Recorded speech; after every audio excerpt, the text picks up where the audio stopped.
마가복음 15장 21절에서 25절 말씀. 마침 알렉산더와 루포의 아버지인 구레네 사람 시몬이 시골로부터 와서 지나가는데 그들이 그를 억지로 같이 가게 하여 예수의 십자가를 지우고 예수를 끌고 골고다라 하는 곳, 번역하면 해골의 곳에 이르러 모략을 탄 포도주를 주었으나 예수께서 받지 아니하시니라.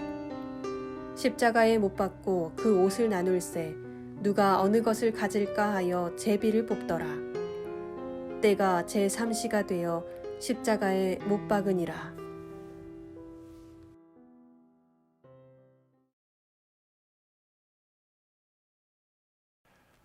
오늘은 고난주간 세 번째 날 밤이 됩니다.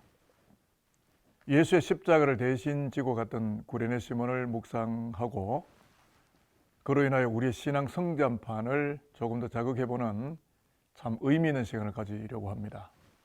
No cross, no crown 이라는 말이 있는데 영광의 면류관을 쓰기까지는 고난의 십자가가 선행되어야 하듯이 구레네 사람 시몬은 십자가를 억지로 지고 십자가의 고난, 크로스에 참여를 했는데 시몬에게는 필설로는 다 표현할 수 없는 영광의 면류관, 크라운이 그의 인생을 기다리고 있었습니다.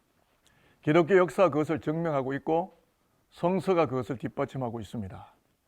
그래서 오늘 저녁 우리는 억지 십자가와 그 은총에 관하여 그 말씀의 의미를 나눠보도록 하겠습니다.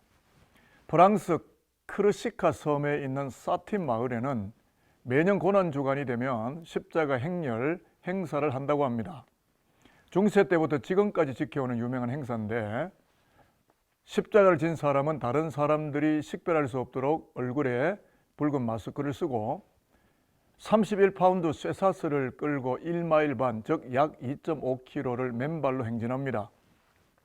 대개는 절반도 못 가서 십자가를 진 사람의 발에서 피가 흐르고 수차례나 쓰러지게 됩니다. 이유는 십자가가 너무 무겁기 때문입니다. 땀과 피를 쏟으면서 십자가를 져야 하는데 이미 40년간 이 십자가를 지고 가는 예약이 마감됐다고 합니다. 왜 이렇게 많은 사람들이 고통스러운 십자가를 서로 지려고 자원하는가 물어봤더니 가장 좋은 참회 방법이 예수님 대신 십자가를 지고 이 행사에 참여하는 것입니다 라고 대답들을 했다는 것입니다. 그러나 여러분, 우리는 코르시카 섬에 가지 않아도 또 모조로 만든 십자가를 그렇게 짊어지지 않아도 얼마든지 예수님의 십자가를 대신 질 수가 있고 그 고난에 동참할 수 있습니다. 지금 우리가 착한 박스를 만들고 있지 않습니까? 예수의 이름을 부르고 예배하면서 사랑의 봉사, 헌신적인 생활, 남을 위하여 내가 고통을 감내하고 받아내면서 대신 그 대상들을 위하여 손해를 보면서까지 살아가게 된다면 기꺼이 예수의 십자가에 동참하는 것이고 그 십자가를 지고 가는 21세기형 구레네 시몬이 될 수가 있는 것입니다. 기네스북에 보면 세계에서 가장 많은 헌혈을 한 사람이 미국 미시간주에 있는 레오 포커 씨로 기록이 나와 있습니다. 이분은 55년간 헌혈을 했는데 그렇게 하였던 이유가 뭐냐 하면 주님께서 나를 위해 십자가에서 흘리신 보혈을 생각하니 죽을 사람을 살리는 이 일에 기쁨으로 동참할 수가 있었습니다 라는 고백을 합니다. 여러분, 우리가 잘 알지만 마르틴 루터 킹 목사는 몽고메리에서 인종차별을 반대하는 운동을 펼치다가 감옥에 투옥이 되는데 옥중에서도 내 원수를 사랑하라는 유명한 설교를 합니다. 우리를 투옥해도 그대를 사랑하리라. 우리 집에 폭탄을 던지고 우리 아이들을 위협해도 그대를 사랑하리라. 한밤중에 우리 마을을 습격하여 우리를 때리고 반쯤 죽여놓아도 그대를 사랑하리라. 그러나 우리의 대장은 예수시요 우리의 깃발은 하나님이시니 결국 어느 날인가 사랑이 승리할 것입니다. 우리의 승리는 우리 흑인만의 승리가 아니라 전 세계에서 차별받고 사는 모든 민중의 승리이므로 우리는 이중의 승리를 거두게 되리라. 그는 이 설교 후에 찾아온 기자들에게 어떻게 당신이 설교한 것처럼 그렇게 원수를 사랑할 수 있겠느냐라는 질문을 받았을 때에 그는 말합니다. 그리스도의 십자가를 생각하는 일 없이 원수 사랑은 불가능합니다 라는 답변을 던집니다. 예수 그리스도, 그분의 십자가를 우리 앞에 세운다면 참을 수가 있고 견딜 수가 있고 승리할 수가 있는 것입니다. 끝끝내 그리스도의 고난을 마음속에 품었던 마르틴 루터 킹 목사님은 그가 그토록 꿈꾸었던 인권 해방 운동의 면류관을 쓰게 되지 않았습니까? 그래서 억지 십자가라고 하여도 그 십자가를 지게 되는 것은 축복의 태정물을 역사에 남기게 되는 참으로 놀라운 은총이 기다리고 있음을 우리는 구레네 시몬 혹은 마르틴 루터 킹 목사님 등을 통하여 배울 수가 있습니다. 구레네 시몬을 찾아온 은총에 면류가는 자손들이었습니다. 자녀들이 신성한 복을 받았습니다. 성경을 좀 더 세밀하게 들여다보게 된다면 구레네 시몬은 기독인이 되었고 또 그의 아들들이 초대교회의 명성을 떨치는 기독인이 되어 갔습니다. 오늘 우리가 읽었던 본문 21절에 알렉산더와 루포의 아비인 구레네 시몬이라고 이야기를 하는 것을 보면 구레네 시몬에게 알렉산더 그리고 루포라고 하는 두 아들이 있었다는 것을 우리는 깨닫게 됩니다. 시몬은 어쩌다가 예수님의 고난의 현장을 목도했고 그 중에도 잠시 동안 십자가를 억지로 대신 졌지만 그는 후대에까지 그리스도와 함께 그 이름이 존귀하게 되었을 뿐만 아니고 자자손손 경건하고 복된 인물들이 주를 잇게 되는 하늘로부터 시작된 은총을 허락받게 되었다는 사실입니다.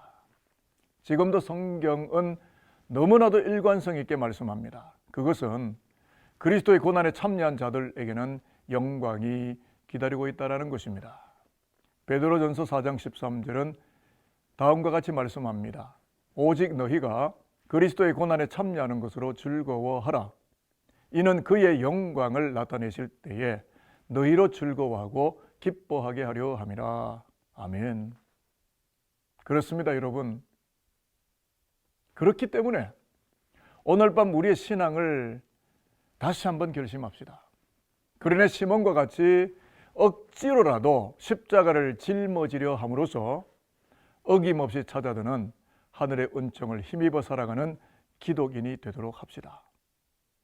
그리하여 죄와 사망에서 우리를 풀어 자유케 하시는 그리스도 예수의 길 동무들로 영광스럽고 거룩하게 살아가시는 산돌교우 여러분들 모두가 되실 수 있게 되기를 살아계신 예수 그리스도의 이름으로 축복합니다.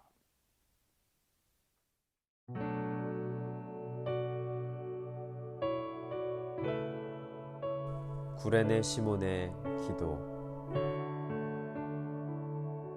매년 지나가던 예루살렘 그 길에서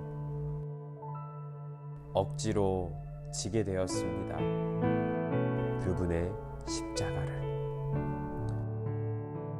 로마 병사가 짊어지려고 한 십자가를 그땐 몰랐습니다. 왜 그렇게 무거운지를. 그분이 죽어가던 그 언덕 위에서 깨닫게 되었습니다. 십자가의 무게를. 내 어깨에 짊어졌던 무거운 십자가로 나를 살리기 위해 그리스도가 죽으셨음을. 이제는 알겠습니다.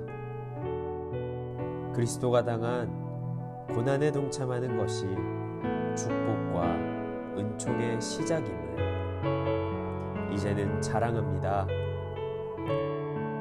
은총의 면류관을 쓰신 예수의 걸어가심에 길동무되는 그 즐거움, 무익한 나를 귀하게 여기셔서 당신의 거룩한 사건에 초청해 주신 예수님의 이름으로 기도합니다.